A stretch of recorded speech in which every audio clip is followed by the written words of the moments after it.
Ada pertanyaan dari Mas User. Izin bertanya, Mbah, bagaimana cara membedakan kita ada jin negatif atau serangan atau gesekan energi atau ketempelan jin liar? Mohon penjelasannya.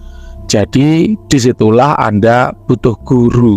Guru itu nanti untuk memverifikasi apakah yang Anda alami ini akibat dari jin negatif, akibat dari serangan, atau akibat dari gesekan energi, atau akibat dari ketempelan jin liar. Itu Anda butuh guru untuk membimbing Anda. Jadi nggak bisa memang belajar supernatural modalnya Google dengan ilmu gratisan, itu nggak bisa. Jadi ya memang harus ada guru.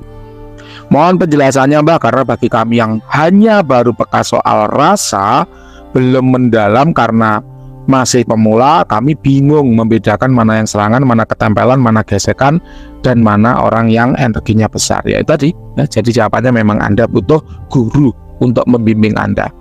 Apakah Mbak Wira juga membutuhkan guru hingga sekarang? Jawabannya masih. Guru pertama Mbak Wira itu Al-Hikmah, beliau udah meninggal. Kemudian guru kedua Kejawen, guru ketiga Kejawen, guru keempat Al-Hikmah lagi kembali. Jadi tetap sampai sekarang ada 3 guru Mbak Wira yang masih hidup, masih sehat, dan beliau-beliau adalah jujukan Mbak Wira dalam bertanya kalau Mbak Wira mengalami fenomena gaib apapun. Karena ya gimana ya, kita belum pernah tahu, baru pertama kali kan pasti bingung. Dan itulah gunanya Anda memiliki guru untuk membimbing Anda selama Anda mengalami kebingungan. Jadi guru itu bukan hanya tempat membeli ilmu, bukan. Yang dibayar mahal dari guru itu adalah bimbingannya. Itulah kenapa kalau ada orang datang ke Mbak Wira, ya Mbak Wira saya mau memaharkan ilmu ini, ya mohon maaf Mbak Wira nggak memaharkan ilmu. Kalau gitu saya diajari dong, Mbah. Ya, saya mau belajar ilmu ini. Ya kalau ilmunya ini saya kasihkan, tapi kalau suruh bimbing, suruh meluangkan waktu, tenaga, dan pikiran buat Anda, yang Mbak Wira nggak mau. Ya terus terang Mbak Wira nggak mau.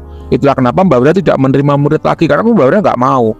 Kecuali Anda adalah anak kandungnya Mbak Wira, itu baru Mbak Wira mau meluangkan waktu, tenaga, dan pikiran untuk Anda. Mbah, saya bayar, Mbah. Saya bayar sekian, Mbah, tapi ajari saya ilmu ini. Ya lihat-lihat dulu. Bayarannya sumbut nggak, bayarannya cukup nggak, karena Mbak Wira juga punya usaha yang harus dikembangkan. Kalau bayaran Anda lebih kecil daripada waktu yang Mbak Wira luangkan untuk usaha, kemudian usaha itu memberikan hasil, nah Anda membayar Mbak Wira lebih kecil daripada hasil usaha itu, ya Mbak Wira nggak mau. Ya mending Mbak Wira menekuni usahanya Mbak Wira aja di dunia nyata gitu ya. Jadi Mbak Wira ini punya pikiran tidak semua orang itu harus ditolong, tidak semua orang itu harus dibantu. Kita bukan Tuhan, kita bukan Nabi, Mbak Wira bukan malaikat. Jadi Mbak Wira nggak bisa menolong semua orang. Mbak Wira juga punya keterbatasan waktu, tenaga, pikiran. Ya, itu kalau udah ngomongin keterbatasan waktu, gimana kita ngeceknya? Kan nggak bisa.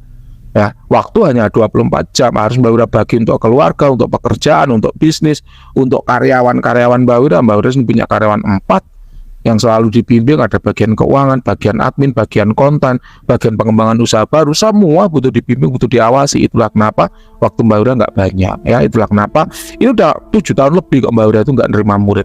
Paling Mbak Wira nerima murid cuma setahun atau 2 tahun pertama, habis itu udah nggak mau. Gitu ya teman-teman ya. Semoga bermanfaat.